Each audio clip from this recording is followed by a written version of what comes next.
Hello बच्चों। मेरा video देखने वाले सभी विद्यार्थियों को, बच्चों को और मेरे चाहने वाले सभी मेरे अपने दोस्तों को, शिक्षक बंधुओं को मेरा नमस्कार। उम्मीद करता हूँ कि इस कोविड-19 के दौरान समय में, इस खतरनाक समय में, एक नकारात्मक समय में आप सभी एक सकारात्मक ऊर्जा के साथ सुरक्षित होंगे। अपना ध्यान रखें, अपना ख्याल रखें और मेरा वीडियो देखते रहें।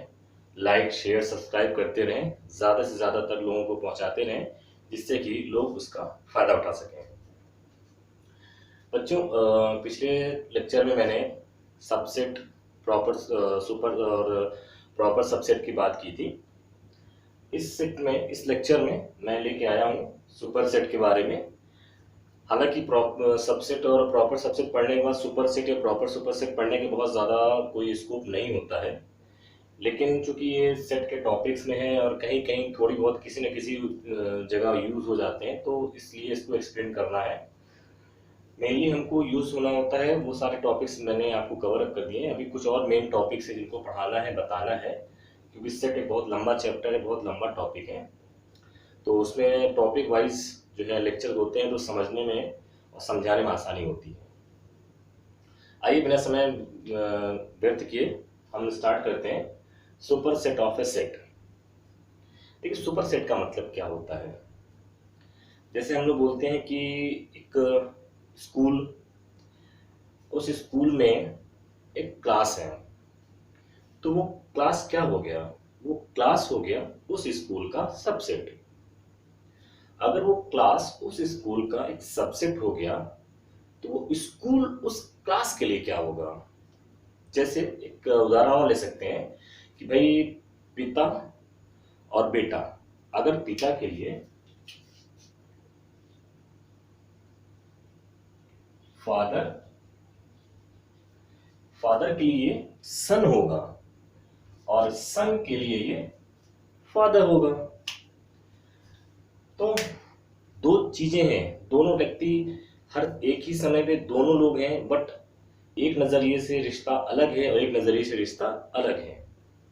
वैसा ही कुछ रिश्ता, वैसा ही कुछ नजरिया यहां पर भी है कि जब क्या लिखा हुआ, if A is subset of B, then B is said to be superset of A, superset of A, and is written as like this, that B is superset of A। कुछ अंतर नहीं है, कुछ नहीं है, बस शब्दों का फेर है, चिन्हों का फेर है। जैसे मैंने कहा कि ये इसके लिए जो है सन है और ये इनके लिए फादर है। नजरिया वही, दोनों अपनी जगह पर है, बदल गया नजरिया। ठीक है। एक उदाहरण और हम ले सकते हैं छोटा सा। जैसे ले लिया हमने 25। 25 एक नंबर है और इसको मैंने ऐसे लिख दिया 52। तो 25 और 52 दो डिजिट्स 2 और 5 से मिलके बने हैं, बट इनकी वैल्यू अलग अलग इसलिए जा रही है क्योंकि इन दोनों की पोजीशंस, इन दोनों का नजरिया बदल गया। तो A सबसेट ऑफ B है, तो हम लिख सकते हैं B is superset of A, यानी class 11th is set of any school, then we can say that school is superset of that class 11th।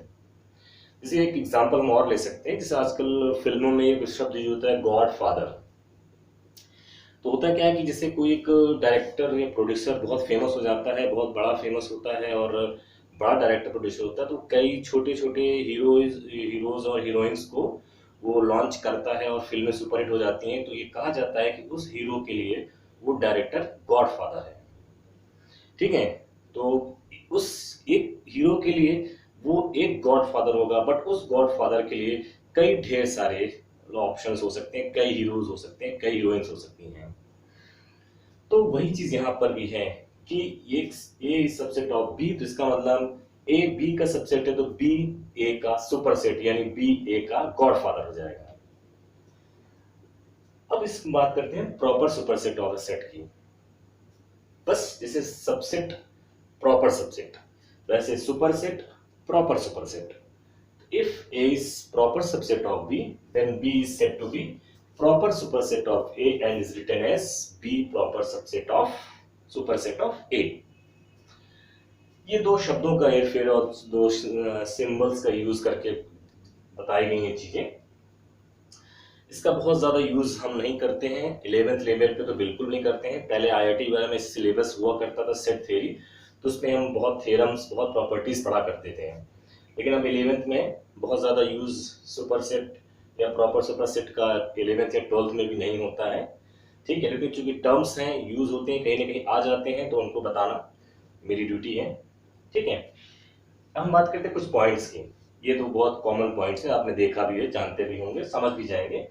जैसे ए इज नॉट, जैसे ए is subset of B हम ऐसे लिखते हैं, और जब अगर ऐसा लिखा हुआ है तो इसका मतलब A is not subset of B. इसका मतलब क्या है? A is not proper subset of B, B is not superset of A, and B is not proper superset of A, ठीक है। ये कंडीशंस भरी हुई हैं, ये कंडीशंस हैं। इन कंडीशंस के हिसाब, सिंबल्स के हिसाब से, ठीक है। जैसे शुरू मैंने बताया था A belongs to A, B या X does not belong to A, like this, belongs to, does not belongs to, implies, does not imply, ठीक है। वैसे ही यहाँ पर वो चीजें हैं। अब जो एक इंपॉर्टेंट टॉपिक जो यहाँ पर लिखा है मैंने, पावर सेट, इसके बारे में डिस्कस करते हैं। Power set, the set of family of, the set of family of all the subsets of a given set A,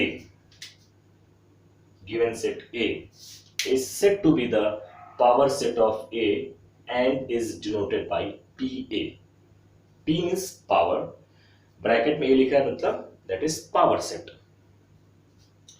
अब जरा सोचने की बात है कि क्या है आखिर पावर सेट। जैसे मान लीजिए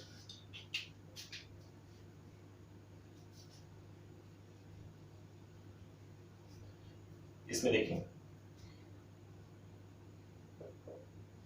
जैसे मैंने एक सेट लिया ए, 1 2 3 4, एक मैंने सेट लिया 1 2 3 4, तो मैं लिख सकता हूं क्या, 1 बिलोंग्स टू ए, क्योंकि 1 ए में है, 2 बिलोंग्स टू ए, 2 भी ए में है। तो इसका मतलब 1 और 2 इस सेट के क्या हो गए, मेंबर्स, एलिमेंट्स, पार्ट्स। ये जो है ये क्या है, मेंबर्स, क्या है, मेंबर्स, ठीक है। तो ये इसके मेंबर्स हो गए। तो यानी किसी सेट में नॉर्मली क्या होते हैं, मेंबर्स होते हैं, और 1 2 3 एज लिखे जाते हैं अलग अलग। अब अगर मान लीजिए, अच्छा आपको मैंने बताया भी था कि जब हम किसी भी चीज को सेट लिखते हैं तो उसमें ब्रैकेट लगा देते हैं, तो ब्रैकेट लगा देते हैं। अब जरा इस पे ध्यान दीजिए, अगर मैंने इसको ऐसे लिख दिया, ठीक है, ये एक सेट बन गया। अब ये क्या बन गया, ये सेट बन गया। यहां एक एलिमेंट था अलग सेपरेट, यहां ये एक सेट बन गया, ठीक है, ये एक सेट बना। अब अगर जरा सोचिए कि इन एलिमेंट्स को रखा गया तो एक सेट ए बना। अगर इन एलिमेंट्स की हेल्प से सेट बनाए जाए, छोटा सा एग्जांपल और मतलब इसी के थ्रू देख लीजिए, अगर मैंने इसको ये लिख दिया, ये भी एक सेट बन जाएगा, ये भी एक सेट बन जाएगा। और इस तरह से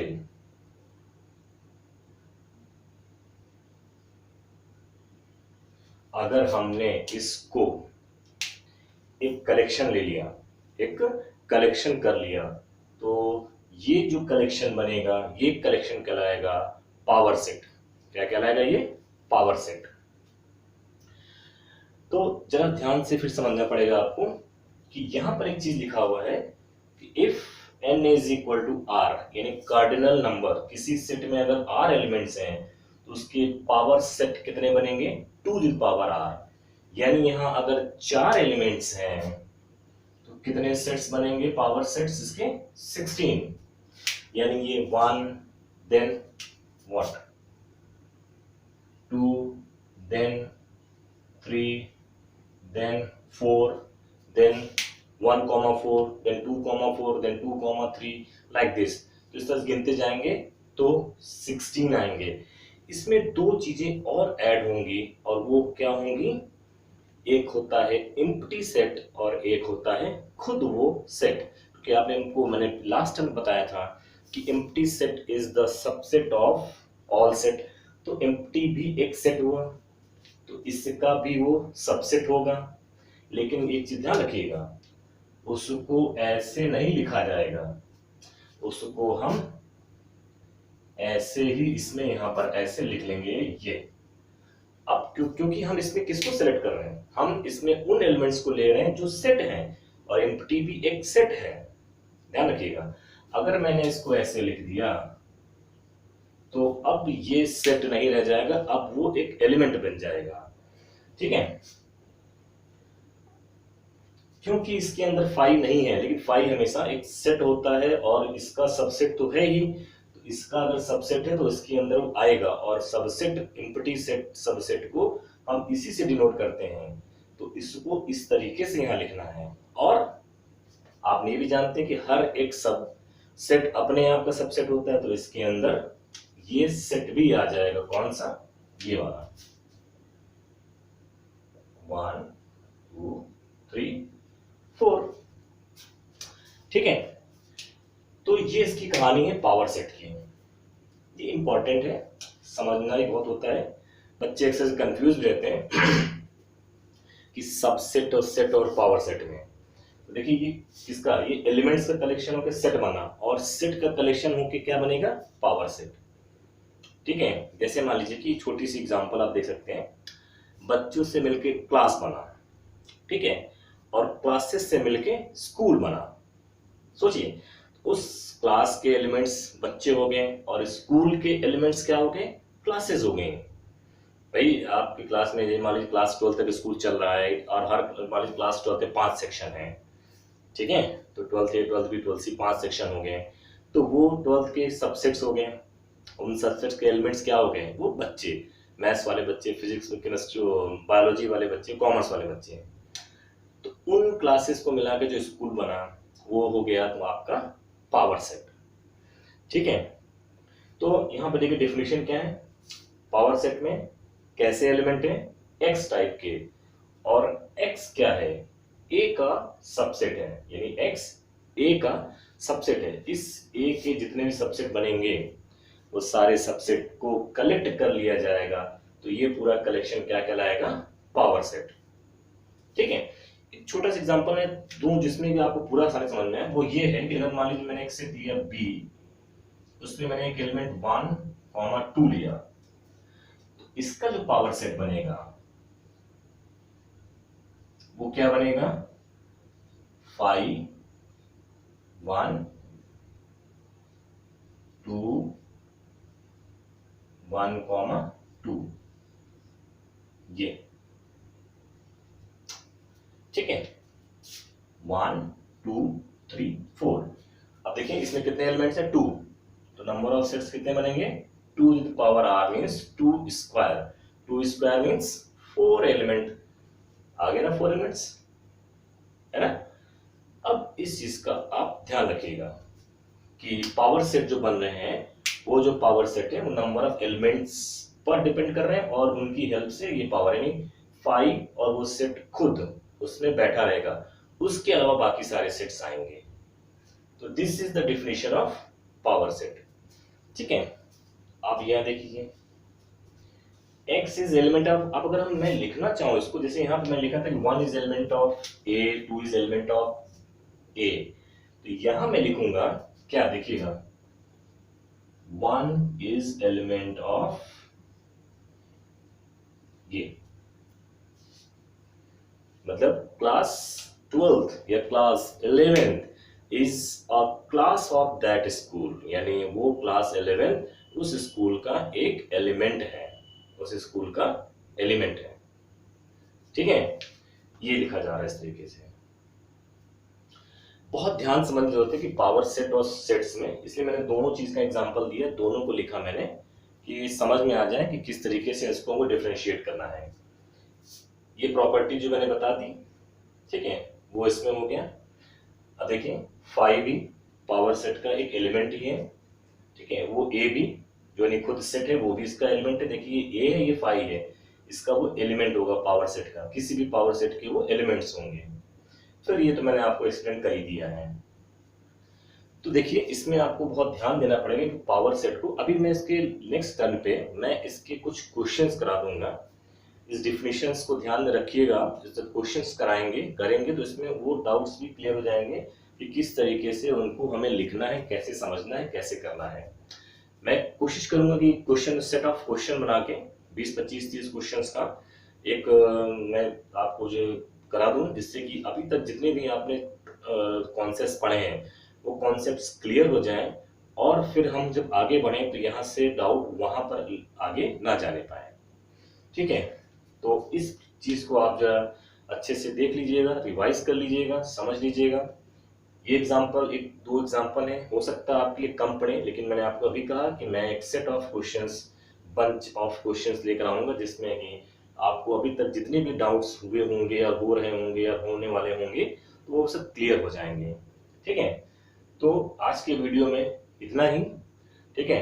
आप अपना ध्यान रखें, पढ़ाई करते रहें, ध्यान देते रहें, stay home, stay safe. Thank you.